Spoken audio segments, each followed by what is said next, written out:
Israel Iran ನಡುವಿನ ಯುದ್ಧ ಮತ್ತೆ ತಾರಕಕ್ಕೇರಿದೆ. ದಿನದಿಂದ ದಿನಕ್ಕೆ ದ್ವೇಷದ ಕಿಡಿ ಹೊತ್ತಿ ಉರಿತಾ ಇದೆ.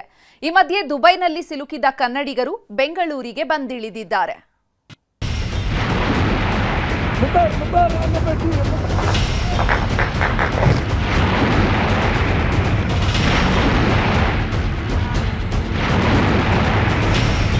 ಅಮೆರಿಕ ಇಸ್ರೇಲ್ ದೋಸ್ತಿಗಳು ಇರಾನ್ ವಿರುದ್ಧ ತೊಡೆತಟ್ಟಿ ಕದನ ಸಾರಿವೆ.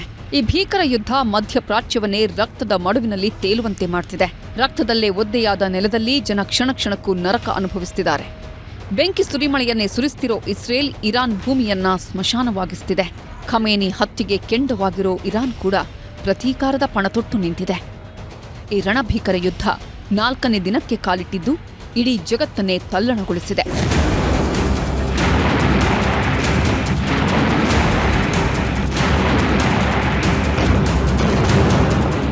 ಇಸ್ರೇಲ್ ಇರಾನ್ ಮಧ್ಯೆ ಶುರುವಾದಂತಹ ಈ ಮಹಾಯುದ್ಧ ನಿಲ್ಲುವ ಲಕ್ಷಣಗಳು ಕಾಣಿಸುತ್ತಿಲ್ಲ. ದಿನದಿಂದ ದಿನಕ್ಕೆ ದ್ವೇಷದ ಕಿಡಿ ಹೊತ್ತಿ ಉರಿತಿದೆ. ಬರೋಬ್ಬರಿ 12 ದೇಶಗಳು ರಣಾಂಗಣವಾಗಿವೆ. ಖಮೇನಿ ಹತ್ಯೆ ಬಳಿಕವಂತೂ ಸೇಡಿನ ಶಪಥ ಮಾಡಿದ ಇರಾನ್ ಕೊತ ಅಂತಿದೆ. ಅಮೆರಿಕವನ್ನೇ ಟಾರ್ಗೆಟ್ ಮಾಡಿ ಬೆಂಕಿಯುಂಡೆ ಉಗುಳ್ತಿದೆ. ಸೌದಿ ಅರೇಬಿಯಾದ ರಿಯಾದ್ ಮೇಲೆ ಡ್ರೋನ್ ದಾಳಿ ಮಾಡಿದೆ. ಅಮೆರಿಕ ರಾಯಭಾರ ಕಚೇರಿಯನ್ನೇ ಛಿದ್ರವಾಗಿಸಿದೆ. ಬಹರೇನ್ನಲ್ಲಿರೋ ಯುಎಸ್ ವಾಯುನೆಲೆ ಮೇಲೂ ಇರಾನ್ ಅಟ್ಯಾಕ್ ಮಾಡಿದೆ. 20 ಡ್ರೋನ್ 3 ಕ್ಷಿಪಣಿಗಳಿಂದ ದಾಳಿ ಮಾಡಿ ಅಮೆರಿಕ ಕಮಾಂಡ್ ಕಟ್ಟಡವನ್ನೇ ಧ್ವಂಸಗೊಳಿಸಿದೆ.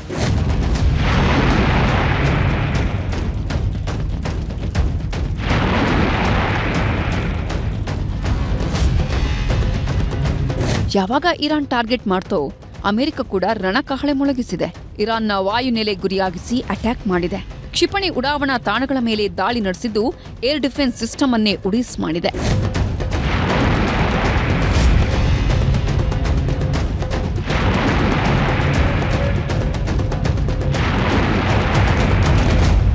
ಬಾಂಬ್ಗಳ ಸುರಿಮಳೆಗೈತಿರೋ ಅಮೆರಿಕ ಇರಾನ್ಗೆ ಖಡಕ್ಕು ವಾರ್ನಿಂಗ್ ಕೊಟ್ಟಿದೆ. ಅಮೆರಿಕ ಉನ್ನತ ಮಟ್ಟದ ಶಸ್ತ್ರಾಸ್ತ್ರಗಳನ್ನು ಹೊಂದಿದೆ. ಅಗತ್ಯ ಇದ್ರೆ ದೀರ್ಘಕಾಲದ ಯುದ್ಧಕ್ಕೂ ಸಿದ್ಧ ಅಂತ ಟ್ರಂಪ್ ಎಚ್ಚರಿಕೆ ಕೊಟ್ಟಿದ್ದಾರೆ. ಇರಾನ್ ಮೇಲೆ ಮುಗಿಬಿದ್ದ ಇಸ್ರೇಲ್ ವಿರುದ್ಧ ಹಿಜ್ಬುಲ್ಲಾ ಉಗ್ರರು ಸಿಡಿದೆದ್ದಿದ್ದಾರೆ. ಉತ್ತರ ಇಸ್ರೇಲ್ನಲ್ಲಿರೋ ವಾಯುನೆಲೆ ಮೇಲೆ ಅಟ್ಯಾಕ್ ಮಾಡಿದೆ. ಹಿಜ್ಬುಲ್ಲಾ ದಾಳಿಗೆ ಇಸ್ರೇಲ್ ಕೂಡ ಪ್ರತಿದಾಳಿ ಮಾಡಿದೆ. ಲೆಬನಾನ್ನಿಂದ ಬಂದ 2 ಡ್ರೋನ್ಗಳನ್ನು ಆಕಾಶದಲ್ಲೇ ಹೊಡೆದುರುಳಿಸಿದೆ.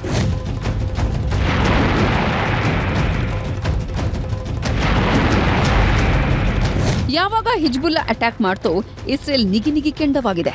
ಲೆಬನಾನ್ ಬೈರತ್ತುನ 3 ಸ್ಥಳಗಳ ಮೇಲೆ ಏರ್ ಸ್ಟ್ರೈಕ್ ಮಾಡಿದೆ. ಹರೇತ್ ಹೈಟ್ ನಗರದ ಹಿಜ್ಬುಲ್ಲಾ ರೇಡಿಯೋ ಕಚೇರಿಯನ್ನ ಧ್ವಂಸಗೊಳಿಸಿದೆ. ದಾಳಿಯಲ್ಲಿ 31ಕ್ಕೂ ಅಧಿಕ ಮಂದಿಯ ನೆತ್ತರೋಕ್ಳಿ ಹರಿದಿದೆ ಎನ್ನಲಾಗಿದೆ.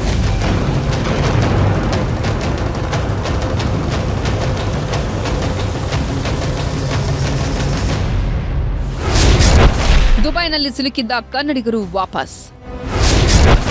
ಯುದ್ಧ ಭೂಮಿಯಿಂದ ಬಂದ 500 ಜನ. ದುಬೈ ಮೇಲೂ ಯುದ್ಧದ ಕರಿಂದರಳು ಬಿದ್ದಿದೆ. ಮಾರ್ಚ್ 1ರಿಂದ ಭಾರತೀಯ ವಿಮಾನಯಾನ ಸಂಸ್ಥೆಗಳ ಸುಮಾರು 350 ವಿಮಾನಗಳು ಹಾರಾಟವನ್ನು ರದ್ದುಗೊಳಿಸಿವೆ. ಇದರಿಂದ ಕನ್ನಡಿಗರು ಕ್ಷಣ ಕ್ಷಣಕ್ಕೂ ಭಯದಲ್ಲೇ ಬದುಕುವಂತಾಗಿದೆ. ಸದ್ಯ ಕೆಲ ಕನ್ನಡಿಗರು ನಿರಾಳರಾಗಿದ್ದಾರೆ.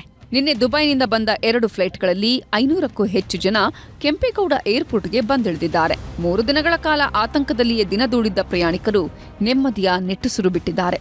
ನಮ್ಮನ್ನ ಸೇಫ್ ಆಗಿ ಕರೆತಂದ ಭಾರತ ಸರ್ಕಾರಕ್ಕೆ ಧನ್ಯವಾದ ತಿಳಿಸಿದ್ದಾರೆ. 10 ಮಿನಿಟ್ಸ್ ಹತ್ರ ಬಂದ್ಬಿಟ್ಟು ಬಾಂಬ್ ಬ್ಲಾಸ್ಟ್ ಆಗ್ತಿತ್ತು. ನಮ್ಮ ಮನೆಯಲ್ಲಿ ಇದ್ವಿ, ಪ್ಯಾನಿಕ್ ಇತ್ತು, ಬಟ್ ಎಲ್ಲ ಸೇಫ್ ಇತ್ತು. Dubai was very nice. ಎಲ್ಲ ಕಾಣಿಸ್ತಿತ್ತು. ಹೇಗೆ ಅನಿಸುತ್ತೆ? ಭಯ ಅಷ್ಟೇ, ಏನನ್ಸುತ್ತೆ, I need to go back to country. ಇಂಡಿಯಾಗೆ ಬರ್ಬೇಕಷ್ಟೇ. How it is, my family is waiting and we are stuck there, so it is a big relief to be in our own country. Thanking everyone from bottom of my heart, not only our embassy, also Dubai. ಭಯದ ವಾತಾವರಣ ಇತ್ತು. ನೀವು ಅಲ್ಲಿ ಎಲ್ಲ ಹೊಗೆ ಬರ್ತಿದೆ, ಕಣ್ಣಿಗೆ ಕಾಣುತ್ತೆ ಸಮ್ ಟೈಮ್. ಸೊ ಅವಾಗ ನೋಡಿದಾಗ ನಿಮಗೆ ಭಯ ಆಗೇ ಆಗುತ್ತೆ. ಸೊ ನಾವು ಹೋಟೆಲಲ್ಲೇ ಇದ್ವಿ, ಹೊರಗಡೆ ಹೋಗಿರ್ಲಿಲ್ಲ. ಬಟ್ ಭಯ ಅಂತೂ ಇತ್ತು. ಬಟ್ ಬಂದ್ವಿ ತಾಯ್ನಾಡಿಗೆ. ಇದೇ ಫ್ಲೈಟ್ನಲ್ಲಿ ಜೆಡಿಎಸ್ ಎಂಎಲ್ಸಿ ಬೋಜೇಗೌಡ ಕೂಡ ಆಗಮಿಸಿದ್ದಾರೆ. ನಾನು ಸೌತ್ ಆಫ್ರಿಕಾಗೆ ಹೋಗಿದ್ದೆ. ಕಾರಣಾಂತರಗಳಿಂದ ದುಬೈ ಮೂಲಕ ಇಂಡಿಯಾಗೆ ಬರ್ತಿದೆ. ಅಬುದಾಬಿಯಲ್ಲಿ ಬಾಂಬ್ ದಾಳಿ ಆಗ್ತಿದೆ ಅಂತ ಫ್ಲೈಟ್ ಕ್ಯಾನ್ಸಲ್ ಮಾಡಿದ್ರು. ಆಗ ಹೋಟೆಲ್ನಲ್ಲಿ ಉಳಿದುಕೊಳ್ಳಲು ಕುಮಾರಸ್ವಾಮಿ ವ್ಯವಸ್ಥೆ ಮಾಡಿದ್ರು ಅಂತ ಹೇಳಿದ್ದಾರೆ. Because of ಅಬುದಾಬಿಗೆ ಬಾಂಬ್ ಹಾಕಿದ್ರೆ ಅಬುದಾಬಿ ಮೇಲೆ ನಾವು ಹೋಗಬೇಕು, ರೂಟ್ ಸಿಗ್ತಾ ಇಲ್ಲ. All of them get down from the flight ಅಂದು ನಮಗೆ ಫ್ಲೈಟಿಂದ ಇಳಿಸಿದರು. ಫ್ಲೈಟಿಂದ ಇಳಿಸಿದರೆ within half an hour all flights ಏನು ಒಂದು 250 ಫ್ಲೈಟ್ ಒಟ್ಟಿಗೆ ಕ್ಯಾನ್ಸಲ್ ಮಾಡಿದರು. ಕುಮಾರಣ್ಣ ಅವ್ರ ಕಡೆಯಿಂದ ಅಲ್ಲಿ ನನಗೆ ಹೋಟೆಲ್ ವ್ಯವಸ್ಥೆ ಆಯಿತು. ಅಲ್ಲಿ ಹೋಟೆಲ್ಗೆ ಹೋದೆ. ಯಾವುದೋ ರೂಟ್ ಅದೇ ನೋಡಿದೆ ನಾನು, ತುಂಬ ಲಾಂಗ್ ರೂಟ್ ಅದು. ಆ ಲಾಂಗ್ ರೂಟಲ್ಲಿ ಇವತ್ತು 4 ಫ್ಲೈಟ್ ಹೋಯ್ತು. 4 ಫ್ಲೈಟಲ್ಲಿ ಇವತ್ತು ನಮ್ಮ ಇಂಡಿಯನ್ಸ್ ಎಲ್ಲ ಆಚೆ ಬಂದರು. ದುಬೈನಲ್ಲಿ ಸಿಲುಕಿಕೊಂಡಿದ್ದ ಶಾಸಕ ನಾರಾ ಭರತ್ ರೆಡ್ಡಿ ಕೂಡ ಭಾರತಕ್ಕೆ ಆಗಮಿಸಿದ್ದಾರೆ. ಒಮನ್ ದೇಶದ ಮೂಲಕ ದೆಹಲಿಗೆ ಬಂದಿಳಿದಿದ್ದಾರೆ. ನಾಳೆ ಬಳ್ಳಾರಿಗೆ ಆಗಮಿಸುವ ಸಾಧ್ಯತೆ ಇದೆ. ಬೆಂಗಳೂರಿನಿಂದ ದುಬೈಗೆ ಹಾರಿದ್ದ ವಿಮಾನ ವಾಪಸ್.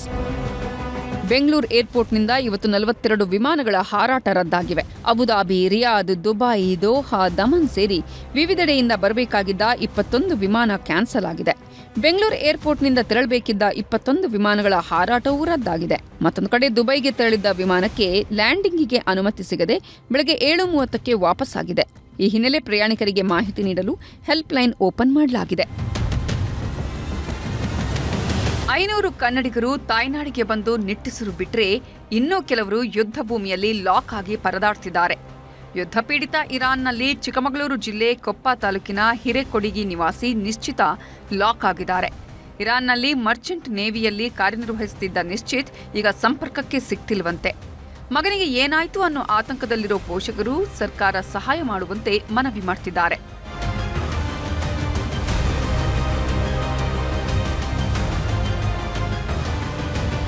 ದುಬೈನಲ್ಲಿ ಬೀದರ್ ಮೂಲದ 7 ಜನ ಸಿಲುಕಿಕೊಂಡಿದ್ದಾರೆ. ಆದಷ್ಟು ಬೇಗ ತಾಯ್ನಾಡಿಗೆ ಕರೆಸಿಕೊಳ್ಳುವಂತೆ ಕೈ ಮುಗಿದು ಮನವಿ ಮಾಡಿಕೊಂಡಿದ್ದಾರೆ. ದುಬೈನಿಂದ ನಮಗೆ ಇಂಡಿಯಾಗೆ ಕಳಿಸುವ ವ್ಯವಸ್ಥೆ ಮಾಡಬೇಕೆಂದು ಕೋರಿಕೆ. ಕತಾರ್ನಲ್ಲಿ ಬೀದರ್ ಮೂಲದ ಗಿರೀಶ್ ಅನ್ನೋರು ಲಾಕ್ ಆಗಿದ್ದಾರೆ. ವಿಡಿಯೋ ಮಾಡಿ ಕತಾರ್ ದೇಶದ ಪರಿಸ್ಥಿತಿಯನ್ನ ಬಿಚ್ಚಿಟ್ಟಿದ್ದಾರೆ. ಪ್ರತಿ ಕ್ಷಣ ಭಯದ ವಾತಾವರಣವಿದ್ದು ಬಚಾವಾಗೋಕೆ ಪರದಾಡ್ತಿದ್ದೇವೆ ಅಂತ ಅಳಲು ತೋಡಿಕೊಂಡಿದ್ದಾರೆ. ನಮಸ್ಕಾರ ರೀ ಅಪ್ಪ ಎಲ್ಲ ನಮ್ಮ ಬೀದರ್ ಮಂದಿಗೆ. ನೀವೆಲ್ಲ ಊರಾಗ ಹೊಳೆ ಹುಣ್ಣಿ ಹಬ್ಬದ ಎಲ್ಲ ಪ್ಲ್ಯಾನ್ ಮಾಡತ್ತೀರಿ. ನಾವು ನೋಡ್ರಿ ಕತಾರ್ದಾಗ ಹೆಂಗೆ ಬಚಾವ್ ಆಗಬೇಕು ಹೆಂಗಿಲ್ಲ ಅಂತ ಅದನ್ನು ಟೆನ್ಷನ್ ತೊಗೊಳತ್ತಿದ್ದೇವೆ. ಪ್ಲ್ಯಾನ್ ಅದು ನಮ್ಮದು ಅಲಾಗೆ ಅದ. ಹೆಂಗಂದ್ರೆ ಎಕಡೆಯಿಂದ ರಾತ್ರಿ ಹುಟ್ಟಿ ಯಾವಾಗ ಬಂದು ಎಕಡೆ ಬಾಂಬ್ ಬೀಳ್ತದ ಗೊತ್ತಿಲ್ಲ. ಹಂಗೆ ಅವು ನಾವು ಬಿಲ್ಡಿಂಗ್ ಒಳಗಿರ್ತೇವೆ. ನಾವು ಯಾವಾಗ ಎಕಡೆಯಿಂದ ಬಂದು ಎಕಡೆ ಬೀಳ್ತದ ಅಂತ ಗೊತ್ತಿಲ್ಲ, ಏನಿಲ್ಲ. ಅಲಾರಾಮ್ ಬರ್ತದ. ಅಲಾರಾಮ್ ಬಂತು ಅಂದ್ರೆ ಎದ್ದು ಹೊರ ಹೊಡಿ ಬರ್ಬೇಕು. ನಿಮ್ಮದೇ ಭಾರಿದೆ ರೀ ಎಲ್ಲ. ಆರಾಮ್ ಸರಿ ಇಂಡಿಯಾದಾಗ ಆರಾಮ್ ಸರಿ ಫುಲ್ ಮಜದಾಗಿದ್ದೀರಿ. ಎಲ್ಲ ನಾವು ನೋಡ್ರಿ ನಾವು ಭೀ ಮನ್ಯಾಗ ಎಲ್ಲ ಹೇಳೋದು ರೀ ಬ್ಯಾಡ್ರಿ ಬ್ಯಾಡ್ರು ಅಂತ. ಕರೆ ಕೇಳಿಲ್ಲ. ಇಲ್ಲಿ ಬಂದು ಸಜ್ಜಾದಾಗಿ ನೋಡ್ರಿ ಅಲ್ಲೆಲ್ಲ ಮಜದಾಗಿದ್ದಿದ್ದೆವು. ಇಲ್ಲಿ ಬಂದು ಸಜ್ಜಾದಾಗ ಸಿಗಿ ಬಿದ್ದಿದ್ದೆವು. ತೋರಿಸ್ತಾ ಮತ್ತೆ ಹೆಂಗದ ಬಾಂಬ್ಗಳು ಹೆಂಗೆ ಬೀಳ್ತಾವಂತ ವೇಟ್ ಮಾಡ್ರಿ. ಮತ್ತೆ ದುಬೈನಲ್ಲಿ ಸಿಲುಕಿರುವ ಕನ್ನಡಿಗರಿಗೆ ದುಬೈ ಅನಿವಾಸಿ ಕನ್ನಡಿಗರು ನೆರವಾಗಿದ್ದಾರೆ. ಪ್ರವಾಸಿಗರು ಉಳಿದಿರುವ ಹೋಟೆಲ್ಗೆ ಆಗಮಿಸಿದ ವೈದ್ಯರ ಟೀಮ್ ವೈದ್ಯಕೀಯ ತಪಾಸಣೆ ನಡೆಸಿದೆ. ಇಸ್ರೇಲ್ ಇರಾನ್ ಯುದ್ಧದ ಮಧ್ಯೆ ಸಿಲುಕಿ ಒದ್ದಾಡ್ತಿದ್ದವರಿಗೆ ಕೇಂದ್ರ ಸರ್ಕಾರ ನೆರವಾಗಿದೆ. ಒಂದೊಂದೇ ಟೀಮ್ ತಾಯ್ನಾಡಿಗೆ ವಾಪಸ್ಸಾಗ್ತಿದ್ದು ನಿಟ್ಟುಸಿರು ಬಿಟ್ಟಿದ್ದಾರೆ. ಒಟ್ಟಾರೆ ಇಸ್ರೇಲ್ ಇರಾನ್ ಕಿಚ್ಚು 3ನೇ ಮಹಾಯುದ್ಧಕ್ಕೆ ಸಾಕ್ಷಿಯಾಗುತ್ತಾ ಅನ್ನುವ ಆತಂಕ ಇಡೀ ಜಗತ್ತಿಗೆ ಮೂಡಿದೆ. Bureau report, news 18. ಕೊಲೆ ಕೇಸಲ್ಲಿ ಜೈಲು ಸೇರಿದ್ದ ಕಮಲಾಕರ ಭಟ್ಟನ ಕಳ್ಳಾಟ ಕಂಬಿ ಹಿಂದೆಯೂ ಶುರುವಾಗಿದೆ. ಜಾತಕ ಹೇಳ್ತೀನಿ ಅಂತ ಜೈಲರ್ಗೆ ಇನ್ನಿಲ್ಲದ ಕಾಟ ಕೊಡ್ತಿದ್ದಾನಂತೆ. ಅಲ್ಲದೆ ಕೈದಿಗಳಿಗೂ ವಶೀಕರಣದ ಭಯ ಹುಟ್ಟಿಸಿದಾನಂತೆ.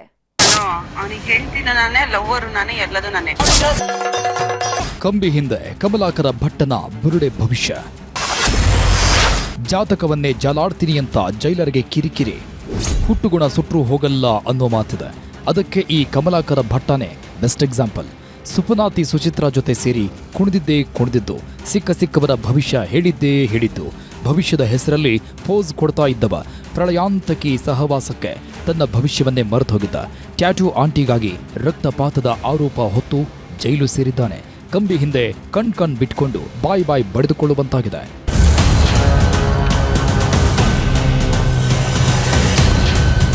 ಕತ್ತಲೆ ಕೋಣೆ ಸೇರಿದ ಕಮಲಾಕರ ಭಟ್ಟನ ಕಳ್ಳಾಟ ಮಾತ್ರ ನಿಂತಿಲ್ಲ.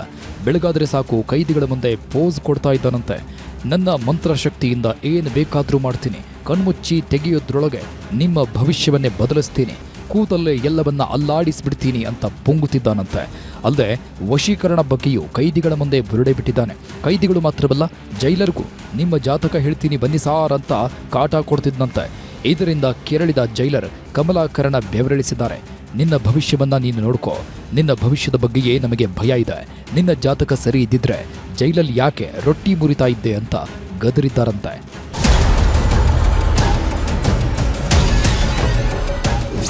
ಸದ್ಯ ಪ್ರಕರಣ ಸಂಬಂಧ ಕೋರ್ಟ್ಗೆ ಚಾರ್ಜ್ ಶೀಟ್ ಸಲ್ಲಿಸೋದಕ್ಕೆ ಪೊಲೀಸರು ಸಿದ್ಧತೆ ನಡೆಸಿದ್ದಾರೆ. ಟ್ರಯಲ್ ಕೂಡ ಶೀಘ್ರದಲ್ಲೇ ಮುಗಿಸೋದಾಗಿ ಎಸ್ಪಿ ದೀಪನ್ ಮಾಹಿತಿ ನೀಡಿದ್ದಾರೆ. ಆದರೆ ಪೋಕ್ಸೋ ಕೇಸ್ ಎದುರಿಸ್ತಾ ಇರೋ ಕಮಲಾಕರ್ಗೆ ಜೈಲೇ ಗತಿ ಅನ್ನೋ ಮಾತು ಕೇಳಿ ಬರ್ತಿವೆ.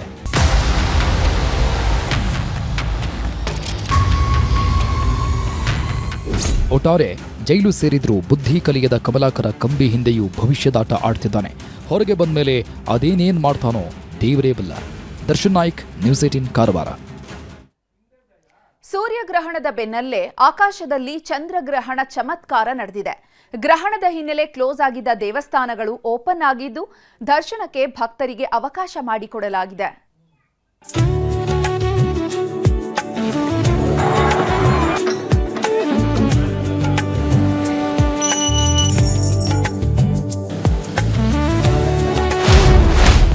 ಕೇತುಗ್ರಸ್ತ ಚಂದ್ರಗ್ರಹಣ, ಆಗಸದಲ್ಲಿ ಚಮತ್ಕಾರ. ಹೋಳಿ ಹುಣ್ಣಿಮೆ ಎಂದೇ ರಕ್ತ ಚಂದ್ರಗ್ರಹಣ. ಸೂರ್ಯಗ್ರಹಣದ ಬೆನ್ನಲ್ಲೇ ಆಕಾಶದಲ್ಲಿ ಮತ್ತೊಂದು ಅದ್ಭುತ ಚಮತ್ಕಾರ ನಡೆದಿದೆ. ಈ ವರ್ಷದ ಮೊದಲ ಚಂದ್ರಗ್ರಹಣ ಪ್ರಪಂಚದಾದ್ಯಂತ ಗೋಚರಿಸಿದೆ. ಮಧ್ಯಾಹ್ನ 3:20ಕ್ಕೆ ಶುರುವಾದ ಗ್ರಹಣ ಸಂಜೆ 6:20ಕ್ಕೆ ಬಿಟ್ಟಿದೆ. ಗ್ರಹಣ ಸಮಯದಲ್ಲಿ ಬಹುತೇಕ ದೇಗುಲಗಳನ್ನು ಕ್ಲೋಸ್ ಮಾಡಲಾಗಿತ್ತು. ಗ್ರಹಣದ ಬಳಿಕ ದೇಗುಲಗಳಲ್ಲಿ ಶುದ್ಧಿ ಕಾರ್ಯ ನಡೆಯಿತು.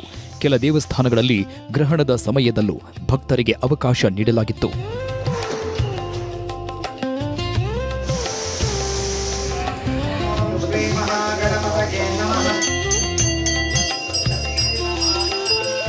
ಗ್ರಹಣ ಅಂದ್ರೇನೆ ಮನಸ್ಸಲ್ಲೇ ಏನೋ ಒಂಥರ ಗೊಂದಲ ಮೂಡಿಸೋ ಕ್ಷಣ. ಹೀಗಾಗಿನೇ ಬಳ್ಳಾರಿಯ ಕುರುಗೋಡು ದೊಡ್ಡ ಬಸವೇಶ್ವರ ಜಾತ್ರೆಯ ರಥೋತ್ಸವ ಸಮಯವನ್ನೇ ಬದಲಾಯಿಸಲಾಯಿತು. ನಿಗದಿ ಮಾಡಿದ್ದ ಸಮಯಕ್ಕಿಂತ ಮೊದಲೇ ರಥೋತ್ಸವಕ್ಕೆ ಚಾಲನೆ ನೀಡಲಾಯಿತು.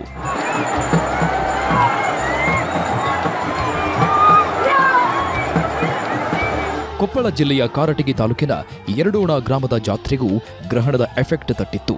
ಇಲ್ಲೂ ಕೂಡ ಸಾವಿರಾರು ಭಕ್ತರು ಮಧ್ಯಾಹ್ನವೇ ರಥ ಎಳೆದು ಸಂಭ್ರಮಿಸಿದ್ರು. ಗ್ರಹಣ ಹಿಡಿಯಲಿದೆ ಅನ್ನೋ ಕಾರಣಕ್ಕೆ 5 ಗಂಟೆಗಳ ಮೊದಲೇ ರಥ ಎಳೆದ್ರು.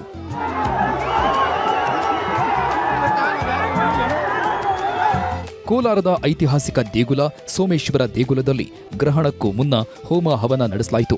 ಹಾಗೆ ಕುರುಡುಮಲೆ ವಿನಾಯಕ ದೇವಸ್ಥಾನ, ಮುಳುಬಾಗಿಲು ಆಂಜನೇಯ ಸ್ವಾಮಿ ದೇವಸ್ಥಾನ, ಚಿಕ್ಕ ತಿರುಪತಿ ವೆಂಕಟೇಶ್ವರ ಸ್ವಾಮಿ, ಕೋಲಾರಮ್ಮ ಸನ್ನಿಧಿಯಲ್ಲೂ ಪೂಜೆ ಸಲ್ಲಿಸಿ ಬಂದ್ ಮಾಡಲಾಗಿತ್ತು.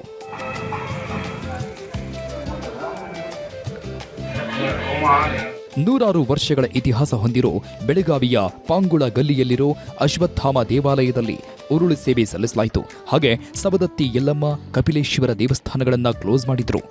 ಗ್ರಹಣದ ಬಳಿಕ ಶುದ್ಧಿ ಕಾರ್ಯ ಮಾಡಲಾಯಿತು.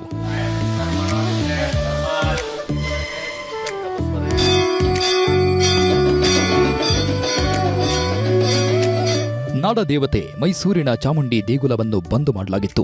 ಕೇತುಗ್ರಸ್ತ ಗ್ರಹಣ ಇದ್ದಿದ್ರಿಂದ ದೇವಿಗೆ ಕ್ಷೀರಾಭಿಷೇಕ, ವಿಶೇಷ ಪೂಜೆ ಸಲ್ಲಿಸಿ ಕ್ಲೋಸ್ ಮಾಡಲಾಗಿತ್ತು. ಗ್ರಹಣ ಬಳಿಕ ಶುದ್ಧಿ ಕಾರ್ಯ ನಡೆಸಿ ಭಕ್ತರಿಗೆ ದರ್ಶನಕ್ಕೆ ಅವಕಾಶ ನೀಡಲಾಯಿತು. ಕೇತುಗ್ರಸ್ತ ಚಂದ್ರಗ್ರಹಣ ಇದ್ದಿದ್ರಿಂದ ಚಿಕ್ಕಬಳ್ಳಾಪುರದ ನಂದಿ ದೇವಸ್ಥಾನವನ್ನ ಕ್ಲೋಸ್ ಮಾಡಲಾಗಿತ್ತು. ಅದಕ್ಕೂ ಮೊದಲು ನಂದೀಶ್ವರನ ಮೇಲೆ ದರ್ಬೆ ಇಟ್ಟು ಬಾಗಿಲು ಮುಚ್ಚಲಾಗಿದೆ. ನಾಳೆ ಬೆಳಿಗ್ಗೆ 7 ಗಂಟೆಗೆ ದೇಗುಲ ಓಪನ್ ಆಗಲಿದೆ. ಚಿತ್ರದುರ್ಗದ ಹೊಳಲ್ಕೆರೆ ತಾಲೂಕಿನ ಎಚ್ಡಿಪುರ ಲಕ್ಷ್ಮೀ ನರಸಿಂಹಸ್ವಾಮಿ ಬ್ರಹ್ಮರಥೋತ್ಸವವನ್ನ 4 ಗಂಟೆ ಮುಂಚಿತವಾಗಿಯೇ ನೆರವೇರಿಸಲಾಯಿತು. ಹುಣ್ಣಿಮೆ ಹಿನ್ನೆಲೆಯಲ್ಲಿ ಭಕ್ತರು ದೇವರ ದರ್ಶನ ಪಡೆದು ಪುನೀತರಾದರು. ಐತಿಹಾಸಿಕ ಬೇಲೂರಿನ ಶ್ರೀ ಚೆನ್ನಕೇಶವ ಸ್ವಾಮಿ ದೇವಾಲಯದ ಗರ್ಭಗುಡಿ ಬಾಗಿಲು ಬಂದ್ ಮಾಡಲಾಗಿತ್ತು. ಗ್ರಹಣ ಮುಗಿದ ಮೇಲೆ ರಾತ್ರಿ ಶುದ್ಧಿ ಕಾರ್ಯ ಮಾಡಿ ದೇವರಿಗೆ ಪೂಜೆ ಸಲ್ಲಿಸಲಾಯಿತು. ಕನಕಪುರ ತಾಲೂಕಿನ ಪ್ರಸಿದ್ಧ ದೇವಸ್ಥಾನ ಕಬ್ಬಾಳಮ್ಮ ದೇವಸ್ಥಾನದ ಬಾಗಿಲು ಮುಚ್ಚಲಾಗಿದ್ದು, ಚಂದ್ರಗ್ರಹಣ ಮುಗಿದ ಮೇಲೆ ಸಂಜೆ 7 ಗಂಟೆಗೆ ದೇಗುಲ ಬಾಗಿಲು ತೆರೆಯಲಾಯಿತು. ಚಂದ್ರಗ್ರಹಣ ಆರಂಭ ಆಗ್ತಿದ್ದಂತೆ ಹೊರನಾಡು ಅನ್ನಪೂರ್ಣೇಶ್ವರಿಗೆ ಜಲ ಅಭಿಷೇಕ ಮಾಡಲಾಗಿದೆ. ಗ್ರಹಣ ಮುಗಿಯುವವರೆಗೂ ಜಲಾಭಿಷೇಕ ಮಾಡಲಾಗಿದೆ. ಮೈಸೂರಿನ ನಂಜನಗೂಡು ನಂಜುಂಡೇಶ್ವರ ದೇಗುಲದಲ್ಲಿ ಗ್ರಹಣಕ್ಕೆ ಡೋಂಟ್ ಕೇರ್ ಅಂದಿದ್ದಾರೆ. ಗ್ರಹಣದ ದಿನವೂ ಶ್ರೀಕಂಠೇಶ್ವರನ ದರ್ಶನಕ್ಕೆ ಮುಕ್ತ ಅವಕಾಶ ನೀಡಿದ್ರು. ಇಂದು ಹುಣ್ಣಿಮೆ ಹಿನ್ನೆಲೆ ಮುಂಜಾನೆ 4 ಗಂಟೆಯಿಂದ ರಾತ್ರಿ 8:30 ತನಕ ಭಕ್ತರು ನಂಜುಂಡೇಶ್ವರ ದರ್ಶನ ಪಡೆದು ಪುನೀತರಾದರು. ಸಾಮಾನ್ಯವಾಗಿ ಗ್ರಹಣ ಹಿಡಿದ್ರೆ ದೇಗುಲಗಳನ್ನು ಕ್ಲೋಸ್ ಮಾಡ್ತಾರೆ. ಆದರೆ ಚಾಮರಾಜನಗರದ ಮಲೆ ಮಹದೇಶ್ವರನ ಸನ್ನಿಧಿಯಲ್ಲಿ ಭಕ್ತರ ದರ್ಶನಕ್ಕೆ ಅವಕಾಶ ನೀಡಲಾಗಿತ್ತು. ಯಾವುದೇ ಅಡೆತಡೆ ಇಲ್ಲದೆ ಎಂದಿನಂತೆ ಭಕ್ತರು ಮಾದಪ್ಪನ ಕಣ್ತುಂಬಿಕೊಂಡ್ರು. Bureau report, news 18. ಹಾಸನದಲ್ಲಿ ರಥದ ಬಟ್ಟೆ ವಿಚಾರಕ್ಕೆ ರಾಜಕೀಯ ಸಂಘರ್ಷ ಶುರುವಾಗಿದೆ. ರೇವಣ್ಣ ಹಾಗೂ ಶ್ರೇಯಸ್ ಪಟೇಲ್ ನಡುವಿನ ಸಮರ ತಾರಕಕ್ಕೇರಿದೆ. ಇದೇ ಜಟಾಪಟಿಗೆ ಹೂವಿನ ಅಲಂಕಾರದಲ್ಲೇ ರಥೋತ್ಸವ ಸಂಪನ್ನಗೊಂಡಿದೆ. ಯಾವ ಆಧಾರದ ಬಟ್ಟೆ ಹಾಕ್ಸಿದ್ದೀರಿ?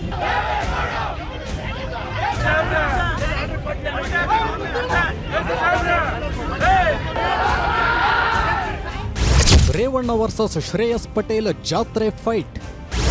ರಥದ ಬಟ್ಟೆ ವಿಚಾರಕ್ಕೆ ರಾಜಕೀಯ ಸಂಘರ್ಷ. ಹಾಸನದಲ್ಲಿ ರಾಜಕೀಯ ಜಿದ್ದು ಜೋರಾಗಿದೆ. ಮಾಜಿ ಪ್ರಧಾನಿ ಎಚ್.ಡಿ. ದೇವೇಗೌಡರು, ಮಾಜಿ ಸಚಿವ ಪುಟ್ಟಸ್ವಾಮಿಗೌಡರ ಕುಟುಂಬಗಳ ಕಿತ್ತಾಟ ತಾರಕಕ್ಕೇರಿದೆ. ನಾನಾ ನೀನಾ ಅನ್ನೋ ಪ್ರತಿಷ್ಠೆಯ ಪ್ರದರ್ಶನ ಮಾಡ್ತಿದ್ದಾರೆ. ಮಾಜಿ ಸಚಿವ ರೇವಣ್ಣ ಹಾಗೂ ಸಂಸದ ಶ್ರೇಯಸ್ ಪಟೇಲ್ ಮಧ್ಯೆ ಜಿದ್ದಾಜಿದ್ದಿ ನಡೀತಿದೆ. ಹೀಗಾಗಿ ಎಲ್ಲದರಲ್ಲೂ ರಾಜಕಾರಣ ಜೋರಾಗಿದೆ. ಇದೇ ರಾಜಕೀಯದ ಜಿದ್ದು ಈಗ ಹೊಳೆನರಸೀಪುರದ ಲಕ್ಷ್ಮೀ ನರಸಿಂಹ ದೇವರ ಸನ್ನಿಧಿಗೂ ಕಾಲಿಟ್ಟಿದೆ. ಇವ್ರು ಹೆಂಗೆ ಹಾಕ್ಸಿದ್ರು? ವಿತೌಟ್ ಇದ್ದಿದ್ದಾರೆ ಬಟ್ಟೆ ಹಾಕ್ಸಿದ್ದೀವಿ. ಯಾವ ಆಧಾರದ ಮೇಲೆ ಬಟ್ಟೆ ಹಾಕ್ಸಿದ್ರಿ ನೀವು?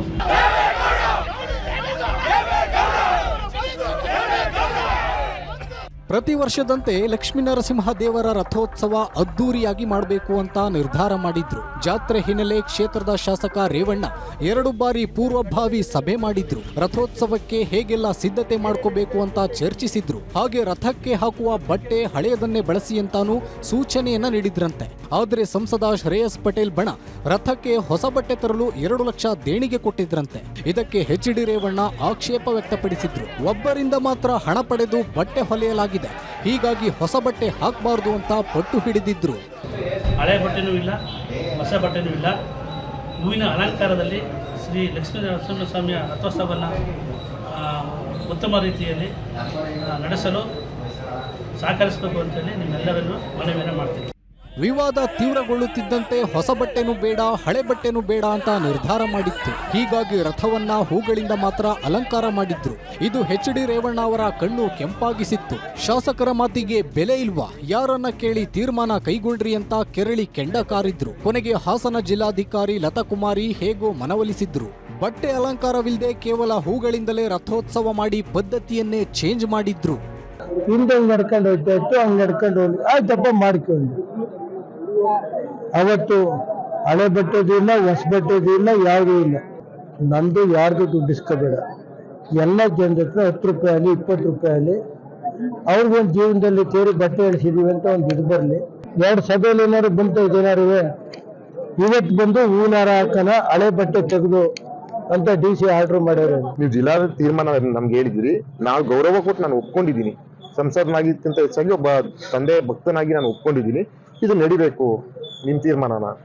ಇಲ್ಲಿವರೆಗೂ ನೀವು ಹೈಡ್ರಾಮಾ ನೋಡಿದ್ರಿ, ಕೊನೆಗೆ ಇದು ಯಾವ ಸಿಚುವೇಶನ್ ಬಂತು, ಪ್ರತಿಷ್ಠೆ ಅನ್ನೋದು ನೋಡಿದ್ರಿ, ದಬ್ಬಾಳಿಕೆ ನೋಡಿದ್ರಿ, ಪಾಳೆಗಾರಿಕೆ ನೋಡಿದ್ರಿ. ಹೂವಿನ ಸಿಂಗಾರವೇ ಈ ಬಾರಿ ರಥದ ವೈಶಿಷ್ಟ್ಯವಾಗಿತ್ತು. ಭಕ್ತರ ಹರ್ಷೋದ್ಗಾರಗಳ ನಡುವೆ ಮಹಾರಥೋತ್ಸವ ಅದ್ದೂರಿಯಾಗಿ ನಡೆಯಿತು. ಒಟ್ಟಾರೆ ರಥೋತ್ಸವದ ಸಂಭ್ರಮದಲ್ಲೂ ರಾಜಕೀಯ ಮಾಡಿದ್ದು ವಿಪರ್ಯಾಸ.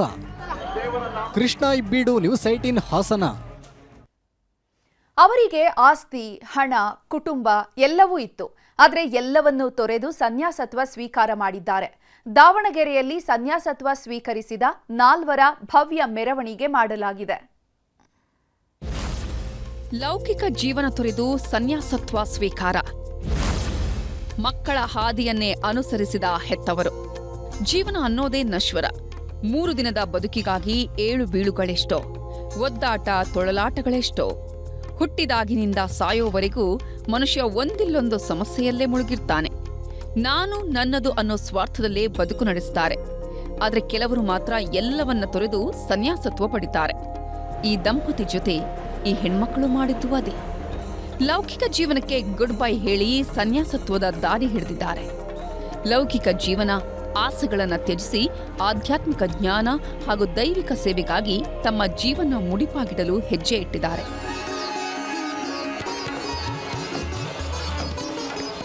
ಈ ದಂಪತಿ ಹೆಸರು ಭರತ್ ಜೈನ್ ಹಾಗೂ ಆರತಿ ಅಂತ. ದಾವಣಗೆರೆ ನಗರದ ಚೌಕಿಪೇಟೆ ನಿವಾಸಿಗಳು. ಲಲಿತಾ ಗಾರ್ಮೆಂಟ್ಸ್ ಬಟ್ಟೆ ಅಂಗಡಿಯ ಮಾಲೀಕರು. ಜೀವನದಲ್ಲಿ ಏನೂ ಕಡಿಮೆಯಾಗಿರಲಿಲ್ಲ, ಯಾವುದೇ ಸಮಸ್ಯೆನೂ ಇರಲಿಲ್ಲ. ಇಬ್ಬರು ಗಂಡು ಮಕ್ಕಳ ಜೊತೆ ಸುಂದರ ಜೀವನ ಕಟ್ಕೊಂಡಿದ್ರು. ಆದರೆ ಕಳೆದ 3 ವರ್ಷದ ಹಿಂದೆ ಇಬ್ಬರು ಮಕ್ಕಳ ಮನಸ್ಸು ಸನ್ಯಾಸತ್ವದತ್ತ ವಾಲಿತ್ತು. ಜೈನ ಧರ್ಮ ದೀಕ್ಷೆ ಪಡೆದಿದ್ರು. ಇದೀಗ ಮಕ್ಕಳ ಹಾದಿಯನ್ನೇ ಹಿಡಿದ ಹೆತ್ತವರು ಕೂಡ ಸಾಂಸಾರಿಕ ಜೀವನಕ್ಕೆ ಫುಲ್ ಸ್ಟಾಪ್ ಇಟ್ಟು ಸನ್ಯಾಸತ್ವ ಸ್ವೀಕರಿಸಿದ್ದಾರೆ. ಸಂಸಾರ ಜೀವನ ಏನಿದೆಯಲ್ಲ ಅದು ನಶ್ವರ ಇದೆ, ಸಂಯಮ ಜೀವನ ಏನಿದೆಯಲ್ಲ ಅದು ಶಾಶ್ವತ ಇದೆ. ನಾಳೆ ನಾನು ಮತ್ತೆ ನಮ್ಮ ಮನೆಯವರು ದೀಕ್ಷೆ ತಗೊಳಕತ್ತೀವಿ. ನಾಳೆಯಿಂದ ಐತಲ್ಲ ನನ್ನ ಡ್ರೆಸ್ ಚೇಂಜು, ನನ್ನ ಅಡ್ರೆಸ್ ಚೇಂಜು, ಅವರೇ ಬೇರೆ ನಾನೇ ಬೇರೆ. ನಾವು ನಮ್ಮ ಜೈನ ಶಾಸನ ಮಹಾವೀರರ ಜೈನ ಶಾಸನದಲ್ಲಿ ನಾನು ಸಾಧು ಆಗ್ತೇನೆ, ಅವರು ಸಾಧುಜಿ ಆಗ್ತಾರೆ, ನಮ್ಮವರು ಸಂಪರ್ಕ ಬೇರೆ.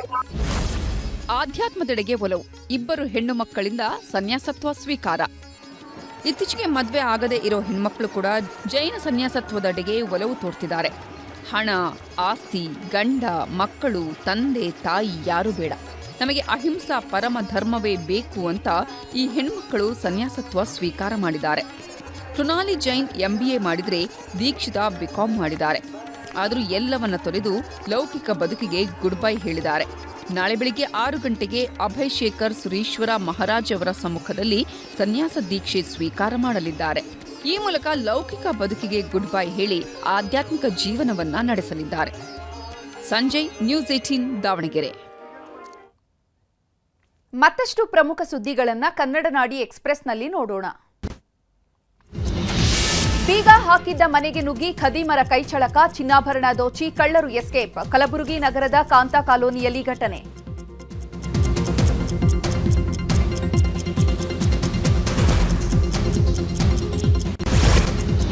ಶಾಸಕ ಚಂದ್ರು ಲಮಾಣಿ ಲೋಕಾಯುಕ್ತ ಟ್ರ್ಯಾಪ್ ಪ್ರಕರಣ ಮಾರ್ಚ್ 13ರವರೆಗೆ ನ್ಯಾಯಾಂಗ ಬಂಧನ ವಿಸ್ತರಣೆ. ಮಾರ್ಚ್ 6ನೇ ತಾರೀಕಿಗೆ ವಿಚಾರಣೆ ಮುಂದೂಡಿಕೆ. ಬೆಳಗಾವಿ ಜಿಲ್ಲಾ ಕೋರ್ಟ್ಗೆ ಬಾಂಬ್ ಬೆದರಿಕೆ, ಮೇಲ್ ಮೂಲಕ ಬಾಂಬ್ ಬೆದರಿಕೆ ಸಂದೇಶ. ಓಪನ್ ಕೋರ್ಟ್ ಕಲಾಪ ಸಂಪೂರ್ಣ ಸ್ಥಗಿತ.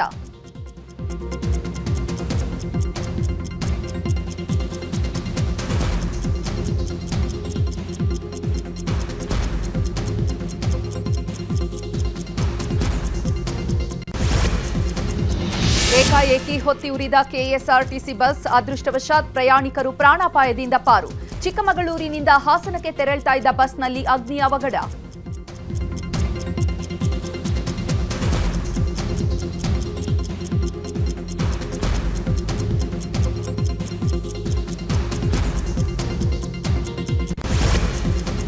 ಬೆಳಗಾವಿಯಲ್ಲಿ ಹೋಳಿ ಹಬ್ಬದ ಸಂಭ್ರಮಾಚರಣೆ. ಶಾಸಕ ಅಭಯ ಪಾಟೀಲ್ ನೇತೃತ್ವದಲ್ಲಿ ಹೋಳಿ ಆಚರಣೆ. ಬಣ್ಣದ ಹಬ್ಬದಲ್ಲಿ ಮಿಂದೆದ್ದ ಜನರು.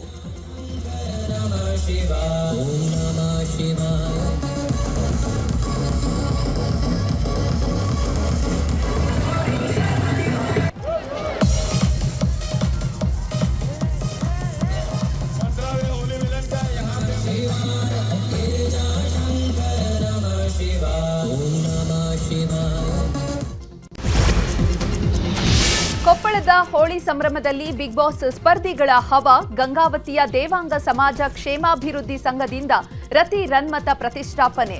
ಗಿಲ್ಲಿ, ಕಾವ್ಯ, ಅಶ್ವಿನಿ ಫೋಟೋ ಹಾಕಿದಂತಹ ಫ್ಯಾನ್ಸ್.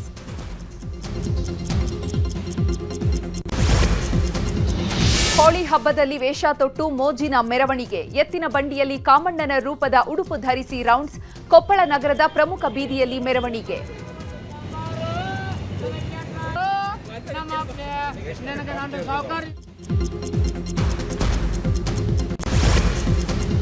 ಆರ್ಸಿಬಿ ಫ್ಯಾನ್ಸ್ಗೆ ಗುಡ್ ನ್ಯೂಸ್. ಚಿನ್ನಸ್ವಾಮಿಯಲ್ಲಿ ಪಂದ್ಯ ಆಯೋಜನೆಗೆ ಆರ್ಸಿಬಿ ಒಪ್ಪಿಗೆ. ಕೆಎಸ್ಸಿಎಗೆ ಈಗಾಗಲೇ ಮಾಹಿತಿ ನೀಡಿರೋ ಆರ್ಸಿಬಿ ಮ್ಯಾನೇಜ್ಮೆಂಟ್.